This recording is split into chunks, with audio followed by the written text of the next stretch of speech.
Selamat datang kembali.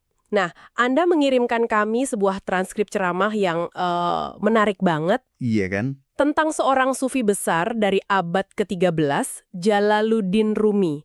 Sosoknya ini fenomenal sih. Betul. Bukan cuma dihormati di dunia Islam, tapi di Barat dia itu salah satu penyair terlaris. Sampai-sampai UNESCO netapin tahun 2007 sebagai Tahun Jalaluddin Rumi. Wow. Jadi ya, misi kita kali ini adalah membongkar pemikirannya, terutama soal filsafat cinta yang bikin dia begitu abadi. Dan yang menarik dari sumber ini ya, itu pendekatannya. Untuk paham konsep cinta Rumi yang agung itu, Mm-mm. kita nggak bisa langsung lompat ke sana. Kayak mencoba ngertiin puncak gunung, tapi nggak pernah mendaki lerengnya. Oke, jadi harus dari dasar dulu ya. Nah, itu dia. Sumber ini ngajak kita bangun fondasinya dulu.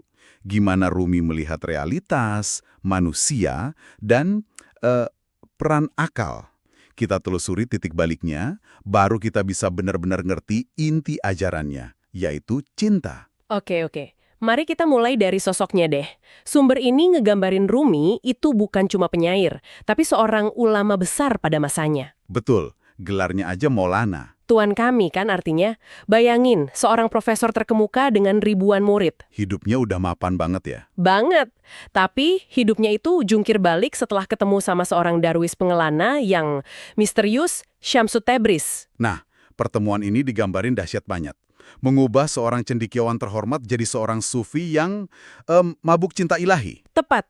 Dan sumber ini nggak cuma bilang gitu, tapi ngasih sebuah kisah yang kuat banget untuk ngegambarin gimana transformasi itu terjadi. Ini bukan proses yang lembut gitu. Bukan ya?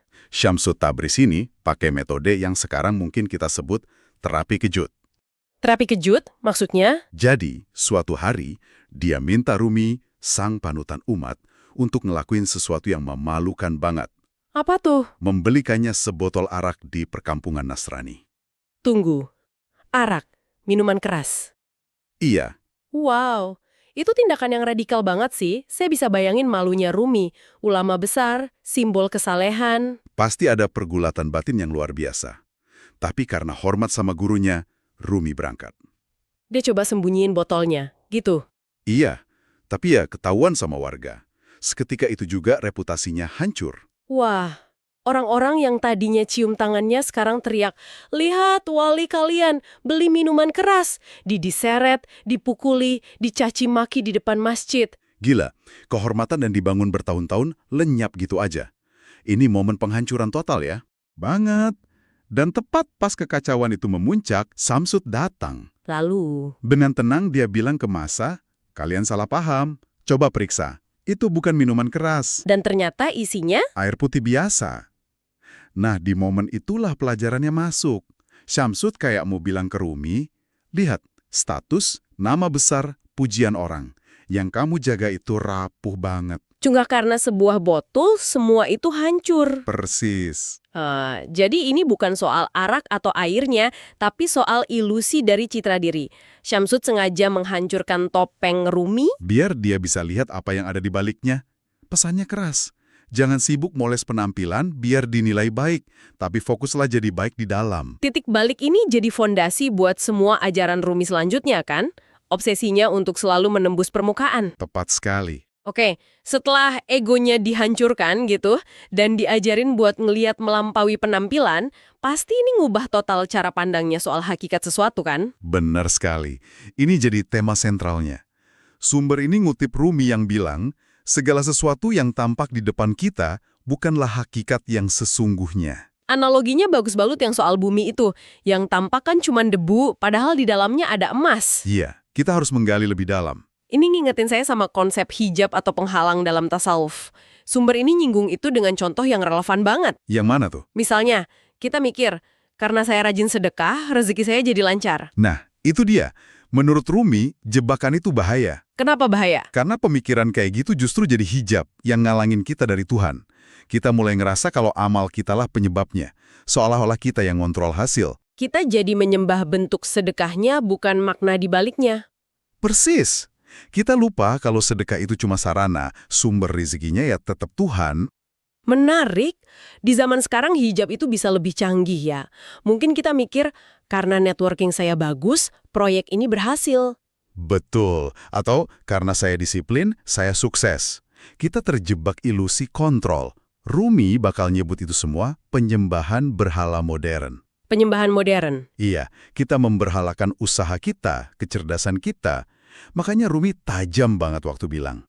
Yang soal Nabi Muhammad dan Abu Jahal itu kan? Nah, itu dia.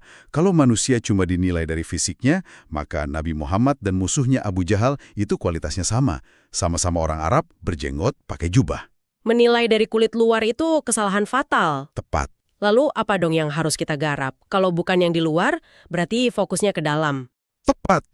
Rumi ngajak kita menggarap wilayah batin. Ada kutipan indah di sini. Engkau adalah apa yang kau rasakan dalam pikiranmu. Selain itu, hanya tulang dan daging. Kalau batin kita lurus, niat kita bersih, maka tindakan lahiriahnya jadi bernilai. Sebaliknya, sholat atau puasa bisa jadi kosong kalau rohnya nggak hadir. Cuma dapat cangkangnya aja ya. Nggak dapat isinya. Kalau gitu setelah Rumi diajarin buat nggak tertipu penampilan luar, gimana ini mengubah cara dia mandang esensi manusia? Disinilah konsep jagat kecil masuk kan? Betul, ini kelanjutan logisnya. Setelah melihat ke dalam, Rumi nemuin kalau di dalam diri manusia itu terkandung seluruh unsur alam semesta. Manusia itu mikrokosmos. Yang merefleksikan makrokosmos atau jagat besar? Iya, ini ngasih pemahaman baru buat hadis terkenal.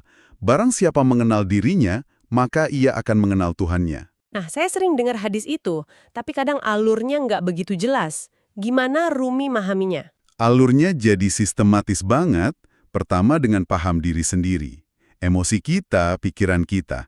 Kita mulai paham cara kerja alam semesta. Oke. Kedua, dengan paham alam semesta, yang merupakan manifestasi sifat Tuhan, Maha Indah, Maha Kuasa, kita akhirnya sampai pada pemahaman tentang Tuhan itu sendiri. Oh, jadi perjalanan mengenal Tuhan itu dimulainya dari dalam diri sendiri ya? Nggak harus pergi jauh-jauh? Justru perjalanan paling dekat, ke dalam diri. Ini bukan sekedar introspeksi psikologis modern ya. Ini lebih kayak eksplorasi kosmik di dalam diri. Anda menangkapnya dengan sempurna, jauh lebih dalam dari itu. Nah, perjalanan ke dalam ini kan butuh alat. Akal. Betul. Tapi di sini Rumi ngasih peringatan keras. Ini pasti nyambung ke kisah ahli bahasa yang sombong di atas perahu itu. Gelar, diceritain ada ahli tata bahasa yang angkuh banget naik perahu. Sepanjang jalan, dia ngeremehin tukang perahunya. Nanya, pernah belajar nahu sorof nggak gitu kan? Ya. Tukang perahunya jawab, enggak. Wah, setengah hidupmu sia-sia, kata si ahli bahasa. Sombong banget. Lalu alam semesta ngasih pelajaran. Tepat. Badai datang, perahunya hampir tenggelam. Di tengah panik, si tukang perahu dengan tenang nanya. Tuan, bisa berenang nggak? Dan ahli bahasa itu jawab, nggak bisa. Tukang perahunya ngebales, kalau gitu seluruh hidupmu yang sia-sia sekarang. Terus dia lompat nyelamatin diri. Sindiran yang telak banget. Tapi, bukankah ini bisa disalahartikan sebagai anti-intelektualisme? Pertanyaan bagus. Rumi itu bukan anti-intelektual. Dia sendiri intelektual raksasa. Jadi poinnya bukan meremehkan ilmunya. Bukan. Tapi meremehkan kesombongan yang timbul dari ilmu. Rumi mau nunjukin kalau akal itu alat transit, bukan tujuan akhir. Akal itu penting buat navigasi. Tapi pas badai kematian atau pengalaman spiritual datang, ada kemampuan lain yang dibutuhin. Kemampuan untuk berenang dalam kepasrahan pada Tuhan? Nah, itu dia. Akal harus dipakai buat dukung perjalanan kita kembali kepadanya. Ilahi roji'un. Oke. Jadi fondasinya udah kita bangun, melampaui yang lahiriah, fokus ke batin, dan paham kalau akal itu terbatas. Sekarang, baru kita bisa masuk ke puncaknya, cinta. Akhirnya ya. Setelah semua dasar itu, gimana Rumi mendefinisikan cinta? Nah, justru di sini letak kejeniusan dan kerendahan hatinya. Rumi menolak mendefinisikan cinta. Loh, kok gitu? Sumber ini ngutip dialog terkenal. Seseorang bertanya, apa itu cinta? Aku jawab, jangan tanya aku. Kalau engkau sudah menjadi seperti aku, maka engkau akan tahu. Wah, jadi cinta itu bukan buat dikaji di perpustakaan, tapi dialami. Betul, jalanin saja. Rumi bahkan bilang, dalam menguraikan cinta, Akal terbaring tak berdaya bagaikan keledai dalam lumpur. Mencoba menjelaskan cinta pakai logika itu sia-sia ya? Kayak mencoba menangkap angin pakai jaring. Cinta cuma bisa diterangin oleh cinta itu sendiri. Sumber ini kan pakai kisah Laila dan Majnun buat ngejelasinnya. Ada satu momen yang kuat banget. Waktu Majnun nggak mau dibedah sama tabib. Iya, karena dia takut Laila akan ikut terluka. Padahal yang mau dibedah kan badannya sendiri. Nah, disitulah kuncinya. Itu nunjukin tanda cinta sejati. Hilangnya ego. Fana. Di dalam kesadarannya, nggak ada lagi aku dan dia. Tubuhnya adalah tubuh Laila. Penderitaannya adalah penderitaan Laila.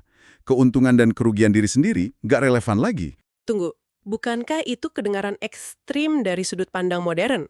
Batasnya di mana antara cinta tulus sama obsesi yang merusak? Perspektif yang valid. Tapi dalam kerangka Rumi, kehilangan diri ini justru puncak pencapaian spiritual. Inilah yang disebut ikhlas dalam beragama. Ibadah bukan buat ngitung-ngitung pahala atau takut neraka, Yang Rumi anggap kayak transaksi dagang sama Tuhan. tapi murni karena cinta, titik. Persis. Seperti Majnun yang nggak peduli sama dirinya sendiri. Yang penting, yang dicintai. Ada satu lagi kisah soal Khalifah yang ketemu Laila. Khalifahnya heran kok Majnun bisa segila itu sama Laila. Kamu kan nggak secantik wanita-wanita lain di istanaku, gitu kan, katanya. Iya. Dan jawaban Laila itu singkat tapi nusuk banget. Diamlah, karena engkau bukan Majnun. Dalam banget.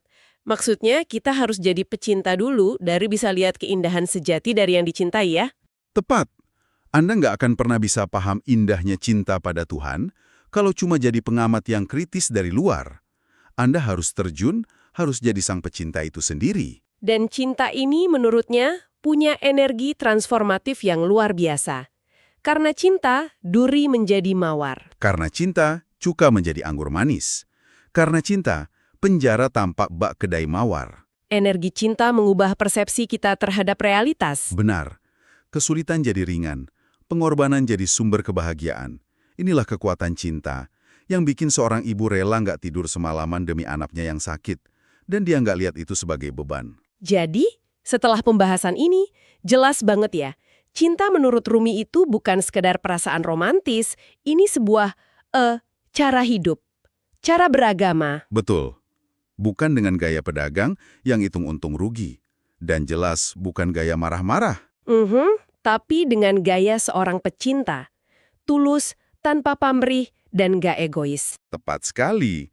Pada akhirnya, ajaran Rumi itu ajakan buat ngelepasin beban-beban duniawi kita. Kayak Majnun yang akhirnya ninggalin unta betinanya. Unta yang jadi simbol keterikatan duniawi kita ya. Ego, harta, status. Yang terus narik kita mundur dari perjalanan menuju Tuhan. Dan sebagai penutup, sumber ini ngasih kutipan Rumi yang sangat reflektif. Apa itu? Yang masih mentah, tidak akan pernah tahu keadaan matang itu seperti apa. Sebuah pengingat yang kuat bahwa ada level pengalaman yang nggak bisa dipahami cuma dengan teori. Nah, ini jadi pertanyaan buat Anda renungkan. Dalam perjalanan hidup Anda saat ini, di area mana Anda merasa masih mentah? Mungkin dalam pekerjaan, hubungan, atau spiritualitas. Dan setelah mendengar gagasan Rumi, bagaimana cara pandang cinta sebagai sebuah jalan, bukan sekadar tujuan, bisa membantu proses pematangan diri Anda.